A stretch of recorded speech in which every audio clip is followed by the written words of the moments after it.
오늘 저는 말씀을 통해서 두 가지 중요한 진리를 여러분과 함께 나누고자 합니다. 그 첫 번째는 뭐냐면 예수님의 재림에 대한 교훈이에요. 최근에 넷플릭스에서 방영한 나는 신이다 라고 하는 프로그램이 우리 사회에 경종을 울려주었죠. 이 프로그램에서 이단 교주 사이비 4명을 소개하면서 사람들이 더 이상 미혹되지 않도록 큰 도움을 주었는데요. 그 중에서도 가장 이슈가 됐던 사람이 누구냐면 JMS의 정명석 교주였던 것 같습니다. 우리가 이 사람의 사이비 주장을 시시콜콜하게 다 알 필요는 없지만요, 오늘 본문 말씀과 관련해서 한 가지는 우리가 분명히 짚고 넘어가야 될 것이 있습니다. 그게 뭐냐면 성경에서 분명히 말씀하시는 예수님의 부활은 바로 몸의 부활이라고 하는 거예요. 예수님의 승천 역시 부활하신 몸으로서 승천하셨다는 것이고요. 그리고 예수님의 재림도요, 부활하신 그 영광의 몸을 가지고 재림하실 것이다 라고 하는 겁니다. 여러분, 이게 진리예요. 이건 성경을 조금만 읽어봐도 분명히 알 수 있는 사실이죠. 어린아이라 할지라도 명백하게 알 수 있는 이 성경의 진리입니다. 그런데 우리가 이 사실을 대수롭지 않게 생각을 한 건지, 아니면 성경을 잘 안 읽었든지 종종 우리가 이 진리를 망각하고 또 놓쳐버리는 경우들이 있는 것 같아요. 예수님의 몸의 부활, 몸의 승천, 몸의 재림, 그게 뭐가 중요하겠어? 그냥 내적인 의미가 더 중요한 거겠지. 어쩌면 그렇게 단순하게 생각하고 있을지도 모르겠는데, 여러분, 이게 대충 그렇게 얼렁뚱땅 단순하게 생각하고 넘어갈 일이 아닙니다. 왜냐하면 내적 의미가 진정한 의미가 되기 위해서는 예수님의 몸의 부활과 몸의 승천과 몸의 재림이 팩트여야 돼요.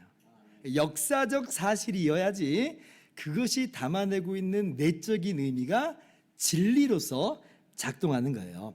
만약에 이게 팩트가 아니라고 한다면 그 내적 의미라고 하는 것은 그냥 전부 다 허상에 불과한 그런 내용이 되는 겁니다. 예를 들면 예수님이 실제 몸의 부활로서 부활하신 것이 아니라고 한다면, 그러면 예수님이 참 하나님의 아들이신 것을 뭘로 증명할 수 있겠어요?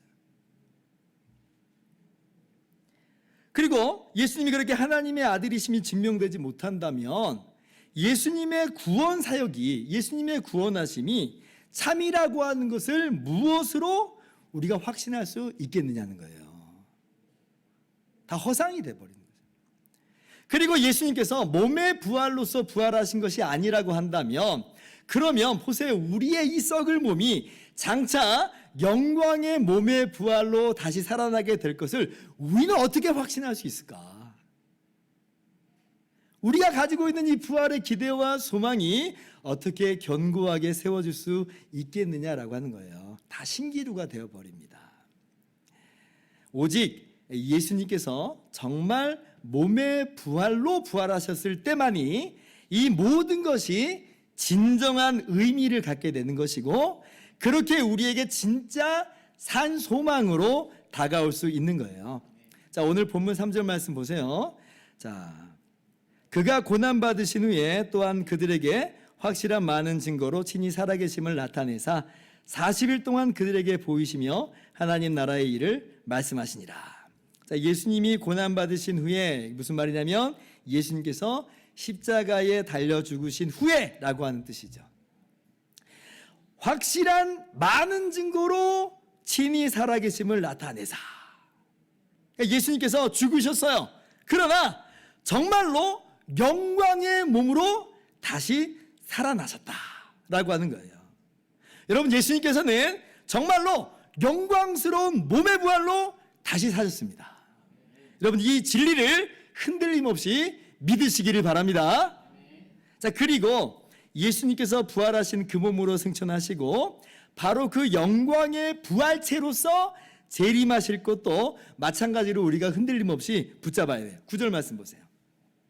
이 말씀을 마치시고 그들이 보는 데에 올려져 가시니 구름이 그를 가리어 보이지 않게 하더라. 자, 부활하신 예수님께서 어떻게 올라가셨다는 거예요? 그 부활하신 몸 그대로 승천하셨다는 거예요.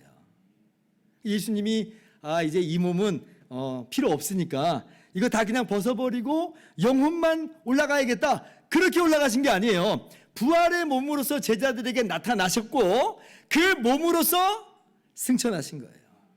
자, 11절 같이 읽어봅시다. 시작. 이르되 갈릴리 사람들아 어찌하여 서서 하늘로 쳐다보느냐. 너희 가운데서 하늘로 올려지신 이 예수는 하늘로 가심을 본 그대로 오시리라 하였느니라. 하늘로 가심을 본 그대로 오시리라. 제자들이요, 예수님이 승천하실 때 계속 저 하늘만, 예수님 어디로 가신 거야? 하늘만 보고 있으니까 천사들이 나타나서 지금 설명을 하고 있는 겁니다. 야, 니들이 지금 예수님이 저 하늘 어디로 가셨는지 그거 찾을 때가 아니고 예수님이 말씀하셨던, 예수님이 맡기신 사명, 이제 그거 감당할 때야 라고 하는 거예요. 자, 그러면서 예수님께서 재림하실 때의 일을 천사들이 예고하여 주는데 뭐라고 말해요? 예수님은 하늘로 가심을 본 그대로 오시리라. 어떻게 하늘로 올라가셨는데요? 부활하신 몸을 가지고 올라가셨잖아요. 우리의 육신의 눈으로 볼 수 있는 그 모습으로 올라가셨잖아요. 그래서 본 그대로 다시 오시리라 라고 하는 말씀은 예수님께서 부활하신 그 몸으로, 그리고 우리의 눈으로 볼 수 있는 그 모습으로 오신다는 거예요. 예수님께서도 마태복음 24장에서 예수님의 그 재림에 대해서 말씀하신 적이 있는데, 자, 마태복음 24장 27절 제가 읽겠습니다. 번개가 동편에서 나서 서편까지 번쩍임같이 인자의 임함도 그러하리라. 여러분, 예수님의 재림 사건은요, 어느 지구 한쪽 구석에서 일어나는 게 아니라고 하는 것을 말씀하신 거예요. 이건 전 세계적인 사건이에요. 급작스럽고 순식간의 사건이라고 하는 거예요. 번개가 번쩍임같이, 동편에서 서편까지 번쩍임같이. 그러니까 뭐 어떤 사람이 내가 자칭 그리스도라고 해도 믿지 말라는 거예요. 그가 아무리 뭐 기적을 일으킨다고 해도 그를 따르지 말라는 거예요. 주님께서 분명히 경계하여 말씀해 주셨습니다. 왜요? 주님 다시 오실 때는 그런 모습으로 오는 게 아니라는 거예요. 부활하신 그 몸으로 우리의 눈으로 볼 수 있게 본 그대로 오시리라요. 전 세계적인 사건 속에서 순식간에 마치 번개가 번쩍이는 것처럼 오신다는 거예요. 그런데 우리 한국에 보면 자칭 재림 예수라고 하는 사람들이 무려 50명이 넘습니다. 그리고 안타깝게도 여러 사람들이 그 사이비 교주를 추종하고 있어요. JMS 정명석 씨도 자기가 자칭 재림 예수라고 하는 사람 중에 하나입니다. 근데 이제 법정에만 가면 자기는 재림 예수 아니라고 한다고 그래요. 근데 왜 이 사람이 이렇게 말장난을 할 수 있냐면요, 이 정명석 씨의 재림론은요, 영광의 그 부활의 몸을 가지고 재림하시는 그 예수님, 하늘로 가심을 본 그대로 오시는 그 예수님을 믿지 않기 때문에 그래요.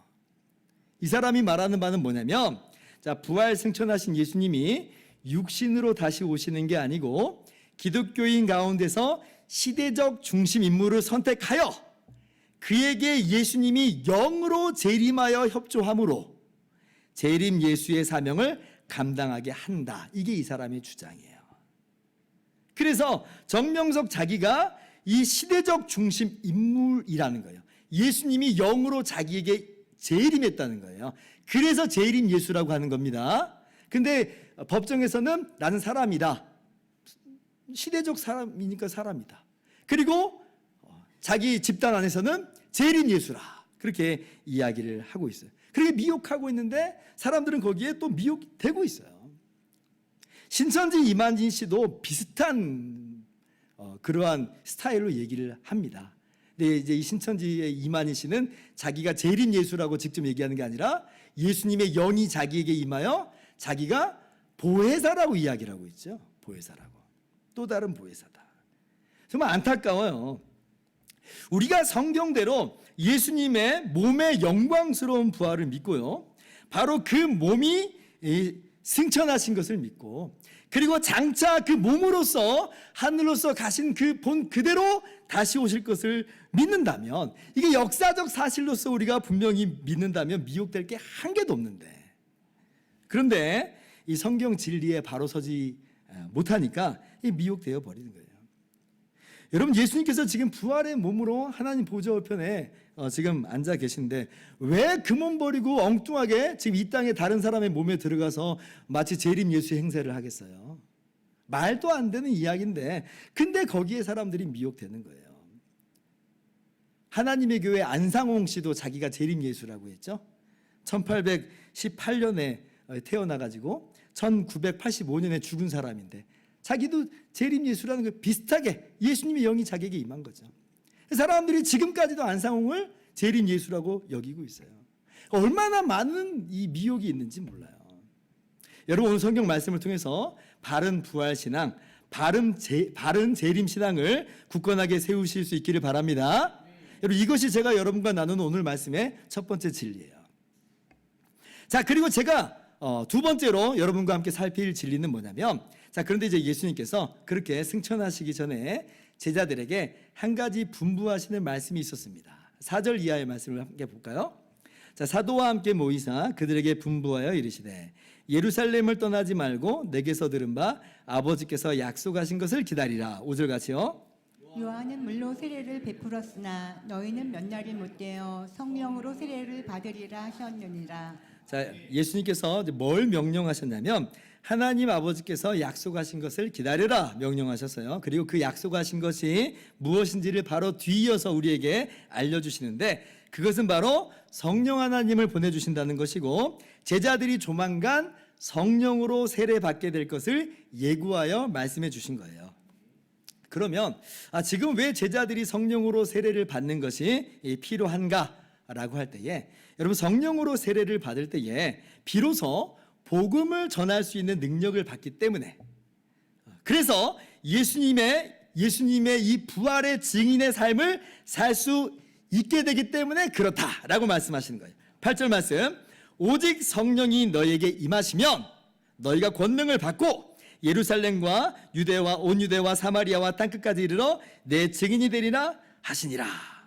성령이 너에게 임하시면, 이 말은 성령으로 세례를 받으면 하고 같은 말입니다. 그때 너희가 권능을 받고 그래서 증인된 삶을 살 수가 있다라고 하는 거예요.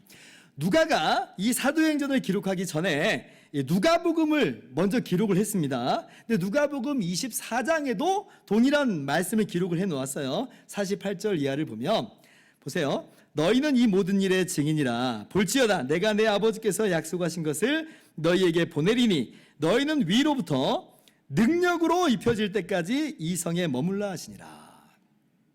그러니까 능력으로 입혀지게 될 것이다 라고 말씀하고 있죠. 누가는 지금 누가복음의 제일 마지막 장에도 기록해 놓고 또 사도행전에도 지금 다시 한번 이걸 기록하면서 이거 지금 너무 중요하다는 거예요. 성령으로 세례받는 것이 복음 전파에 있어서 너무 중요한 것이다. 그러니까 성령으로 세례를 받을 때 주시는 그 능력이 아니고서는 우리는 복음 전파의 삶을 사실은 감당할 수 없는 것이다 라고 말하는 거예요. 여러분, 성령 세례는 이 복음 전파 사역과 직결되어 있습니다. 이건 너무나 중요하고 분명한 진리예요. 제가 어렸을 때 신앙생활을 했던 교단에서는 이 부분만큼은 정말 바르게 강조를 잘 했습니다. 제가 대학교 때까지 순복음 교단에 있었는데요. 뭐라고 강조를 했냐면 성령 세례를 받아야 된다. 성령 세례를 받아야 권능을 받는다. 그래야 복음 전파의 사명을 감당할 수 있다 그랬거든요. 정말 맞는 얘기예요. 그런데 그 교단에서는 한 가지 중요한 고리를 빼먹었습니다. 이 한 가지 중요한 고리를 빼먹어 버리니까 이제 적용이 어떻게 들어가 버리게 됐냐면, 그래서 우리가 성령 세례를 받도록 함께 기도하자 이렇게 진행이 됐어요. 그러니까 성령 세례 받는 게 지상 과제가 된 거예요. 그래서 제가 여름방학, 겨울방학 매 수련회 때마다 수련회를 갔어요. 그때 3박 4일 수련회였는데 가면요 1시간 동안 기도하는 건 기본이었어요. 여기 뭐 다른 기도 제목 없습니다. 그냥 성령 세례 주십시오. 내게 능력 주십시오. 내게 은사 주십시오. 이게 기도의 전부였어요. 그래야지 사명 잘 감당할 거 아니에요. 얼마나 제가 이 수련회 때마다 열심히 기도했는지, 저만 기도한 거 아니고 당시에 모든 학생들이 다 열심히 기도했는데 목이 안 쉰 적이 없어요. 얼마나 부르짖었는지 수련회 끝나면 목에서 소리가 안 나올 정도로 그렇게 제가 기도했습니다. 지금 제가 좀 허스키 보이스인데 아마 그때 영향이 아닐까라고 저 혼자 한번 생각을 해봐요. 그런데 여러분 그렇게 진행하면 안 됩니다. 여기에 우리가 빠진 고리가 있다는 걸 알아야 되고, 그리고 그 빠진 고리를 우리가 알아야 돼요. 그걸 채워 놓을 수 있어야 돼요. 그러면 이 빠진 고리가 뭐냐라고 할 때 이 빠진 고리, 이 정말 중요한 고리가 이 고린도전서 12장 13절에 기록이 돼 있어요. 한번 같이 읽어봅시다. 시작. 우리가 유대인이나 헬라인이나 종이나 자유인이나 다 한 성령으로 세례를 받아 한 몸이 되었고 또 다 한 성령을 마시게 하셨느니라. 아멘. 자, 고린도전서에서도 성령으로 세례를 받는다라고 하는 정확한 표현이, 똑같은 표현이 나와 있어요. 자, 여기서는 성령으로 세례를 받아 어떻게 된다는 거예요? 한 몸이 되었다. 한 몸이 되었다. 그러니까 성령 세례를 통해서 어떤 일이 벌어진 거냐면 그리스도의 몸된 교회가 됐다는 거예요. 여러분, 이게 우리가 단순히 교회가 친목 공동체 수준으로 지금 모여 있는 게 아닙니다. 우리는 그런 공동체가 아니에요. 이거 마치 어떤 것으로 비유할 수 있냐면 마치 몸통이 머리에 실제로 붙어 있듯이, 그래서 하나의 살아있는 생명체로 활동하듯이 그렇게 붙어 있는 거예요. 그래서 우리가 예수님께 실제로 그렇게 붙어 있는 한 몸이 된 거예요. 그리고 우리 서로를 향해서도 몸의 각 지체로서 그렇게 한 몸이 됐다라고 하는 겁니다. 여러분, 이것이 바로 성령 세례로 말미암아 일어나는 일이에요. 그러니까 성령 세례로 말미암아 우리가 주님의 몸된 교회로서 주님과 하나가 되는 거예요. 하나가 됐어요. 우리 서로를 향해서도 하나가 됐어요. 그러면 자, 성령 세례로 말미암는 능력이 뭐냐? 성령 세례를 받으면 권능이 임한다 했잖아요. 능력이 됐다고 했잖아요. 이게 어떤 거냐면요, 자, 한 몸이 됐어요. 예수님이 교회의 머리가 됐습니다. 우리가 주님의 몸이 됐어요. 그러면 한 몸이 됐으니까 교회의 머리이신 예수님으로부터 주어지는 성령께서 주님의 몸의 지체로서 우리 각각에게 나눠주시는 은사와 직분과 사역, 이게 능력이에요. 이게 권능이에요.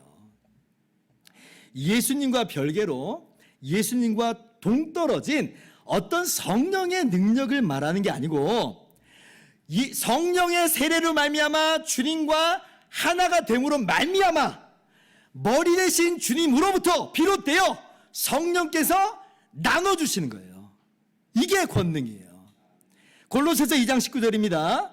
자, 온몸이 머리로 말미암아 마리와 힘줄로 공급함을 받고 연합하여 하나님이 자라게 하심으로 자라느니라.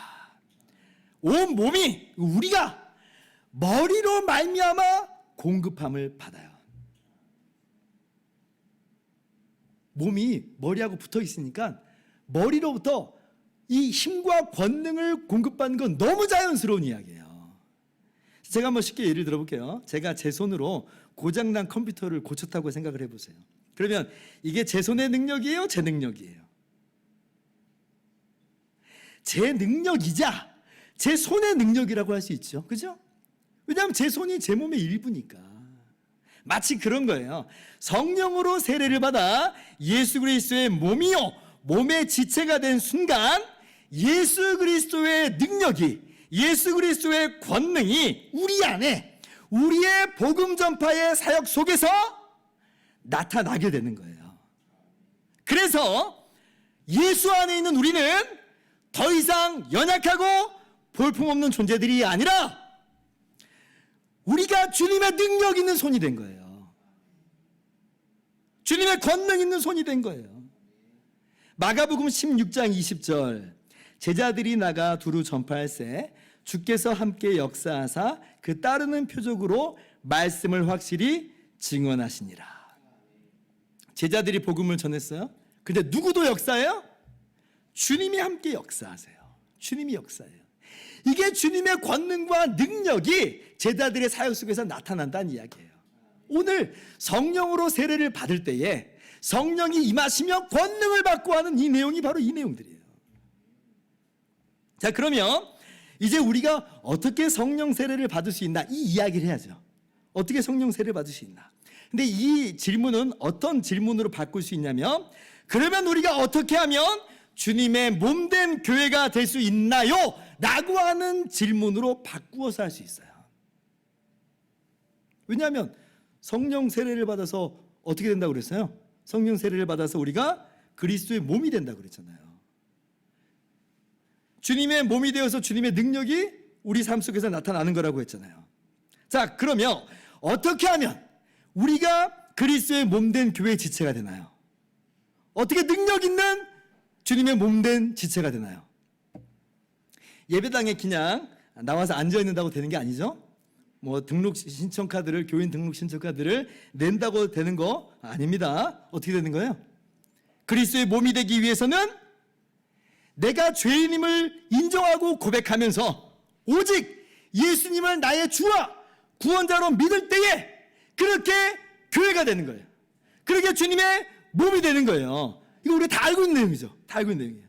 자, 그럼 답이 나왔어요. 어떻게 성령 세례를 받아요? 같은 이야기예요. 회개하고 예수님을 나의 주와 구원자로 믿을 때에 그것이 성령을 선물로 받는 것이고 성령으로 세례를 받는 거예요. 사도행전 2장 38절, 베드로가 이르되 너희가 회개하여 각각 예수 그리스도의 이름으로 세례를 받고 죄사함을 받으라. 그리하면 성령의 선물을 받으리니. 다른 것 이야기하지 않죠. 회개하고 예수님을 믿으라는 거예요. 그럼 된다는 거예요. 고린도전서 12장 3절입니다. 같이 읽습니다. 시작. 그러므로 내가 너희에게 알리노니 하나님의 영으로 말하는 자는 누구든지 예수를 저주할 자라 아니하고 또 성령으로 아니하고는 누구든지 예수를 주시라 할 수 없느니라. 자, 성령으로 아니하고는 예수를 주시라 할 수 없다. 이게 무슨 말이에요? 내가 예수님을 나의 주인이시요 나의 구원자라고 믿고 고백하는 것은 이거 내가 하는 거예요. 근데 내가 하는 것처럼 보여도 그 안에서 사실 궁극적으로 누가 역사한다는 거예요? 성령께서 내 안에서 역사하는 거라는 거예요. 자, 그래서 성령의 역사로 말미암아 우리가 예수님을 주와 구주로 믿음으로 말미암아 그렇게 우리가 주님의 몸된 교회가 되는 거예요. 이게 바로 성령으로 세례를 받는 것입니다. 그래서 사도행전 2장에 보면 오순절날 성령께서 제자들 모두에게 임하시죠. 오순절 사건이에요. 근데 그 사건을 두고 우리가 뭐라고 말하냐면 여러분도 한번 들어보셨을 거예요. 교회의 시작이다. 교회의 시작이다. 이게 단순한 어떤 개인의 체험을 넘어서서 성령께서 임하심으로 말미암아 그리스도의 몸인 교회가 이 땅에 출현하게 된 거예요. 물론 구약 이스라엘 백성도 한번 광야 교회라고 불린 적이 있지만 그것은 그림자로서 그렇게 말한 거고요. 실체로서의 교회, 그러니까 성령이 그 안에 임재하심으로 그리스도의 몸이 된 교회로서는 바로 이 오순절 날부터 비로소 시작이 된 것이에요. 자, 그렇다면 우리 스스로에게 이제 질문을 하는 겁니다. 나는 과연 성령 세례를 받은 걸까요? 못 받은 걸까요? 자, 아직 어렵습니까? 다시 다른 말로 할게요. 나는 그리스도의 몸된 교회예요, 아니에요? 나는 예수 그리스도를 나의 주와 나의 구원자로 믿어요, 안 믿어요? 여러분, 이 진리를 받아들이세요. 예수님을 나의 주와 구주로 믿는 여러분은 성령으로 세례를 받은 사람들이고 그렇게 그리스도의 몸이 된 사람들이에요. 그 말은 그리스도의 능력이 저와 여러분에게 주어졌다는 겁니다.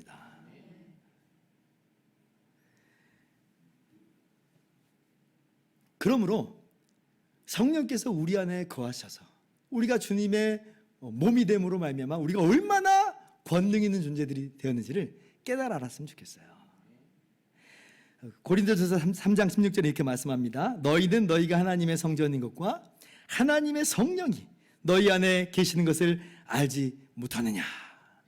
하나님의 성령이 예수님 믿는 우리에게 있다는 거예요. 우리 안에 성령이 계세요. 그러므로 말미암아 우리가 성령이 우리 안에 계심으로 성령의 세례를 받았기 때문에 머리이신 주님과 우리가 하나가 되었으므로 머리이신 주님의 능력과 권능이 내게 공급되었다. 이 연합이 영원히 끊어지지 않기 때문에 주님으로 말미암는 이 공급도 끊어지지 않아요. 그렇다면 우리 능력 있는 복음 증거자가 될 수 있는 거죠. 나는 은사가 없는 것 같다고요? 나는 직분이 없는 것 같다고요? 나는 사역이 없는 것 같다고요? 단언컨대 없지 않습니다. 몸의 지체가 됐다 그랬잖아요. 몸의 지체가 됐다는 것은 그 자체로 지체의 기능을 가지고 있다는 거예요. 몸의 지체가 됐는데 기능이 없는 존재는 없어요. 우리가 그리스도의 몸이 됐다는 것은 그 자체로 은사가 부여된 거예요. 직분과 사역이 우리 가운데 부여된 거예요. 몸의 지체가 맞다면 너무나 당연한 이야기, 없을 리가 없어요. 그래서 우리는 다만 무엇을 하는 것뿐이냐면 우리에게 어떤 은사를 주셨는지 그 은사를 탐색하는 것이고, 그리고 그 은사를 개발하는 것이고, 하나님께서 내게 주신 은사가 무엇인지 깨달아 알도록 기도하면 되는 거예요. 여러분, 제가 여러분에게 주님의 몸으로서 주님의 권능이 있다는 걸 말씀드리는 거예요. 자, 그런데 우리가 세상살이에 몰두하면서 살다가 그만 우리가 우리의 머리이신 예수님을 너무나 쉽게 많이 잊어버리죠.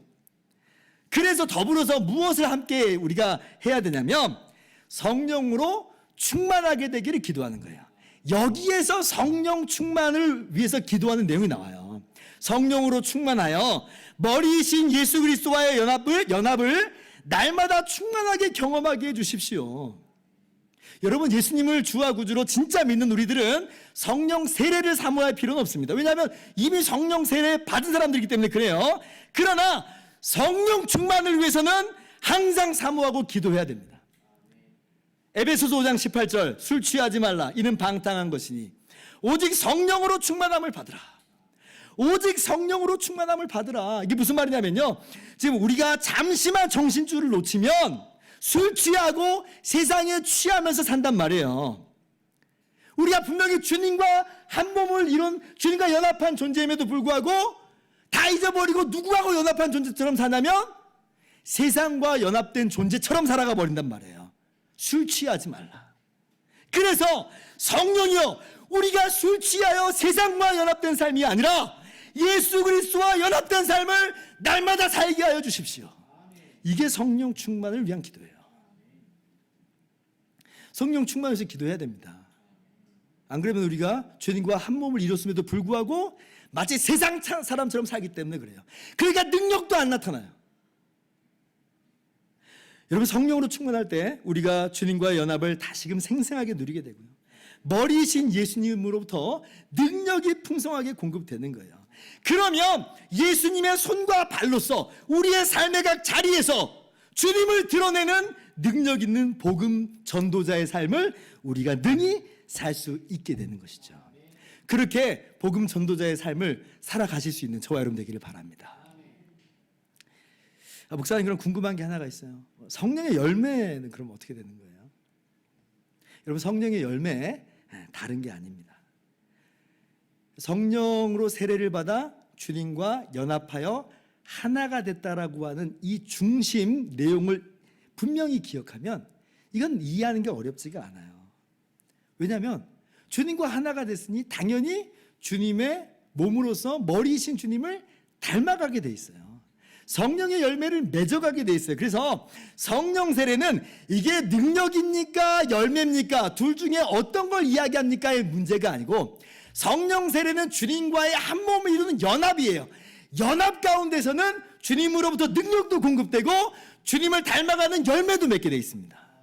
성령의 세례로 말미암아 우리가 주님과 한 몸을 이루는 연합된 존재가 됐다. 주님의 몸된 지체가 되었다. 여러분, 마음 가운데 분명하게 새기실 수 있기를 바랍니다. 자, 이제 말씀 마칩니다. 여러분, 성령으로 세례를 받으셨습니까? 정말 그렇다고 하면 큰 소리로 아멘 하도 됩니다. 자, 예수님을 여러분의 주와 구주로 진정으로 믿으십니까? 그렇게 예수님과 한 몸 되었음을 믿으십니까? 성령께서 여러분 안에 이미 거하고 계심을 믿으십니까? 여러분에게 예수 그리스도의 능력이 주어져 있음을 믿습니까? 그렇다면 복음 증거자의 삶을 이 한 주간에 힘써 살아가시기를 바랍니다. 행여나 주님을 잊고 살았다면 성령 충만을 위해서 기도하면서 다시금 주님과의 한 몸 가운데 한 몸 된 그 마음 가운데 다시 한번 회복되어서 주님의 복음을 증거하는 저와 여러분의 모든 삶이 되기를 주님의 이름으로 축원합니다.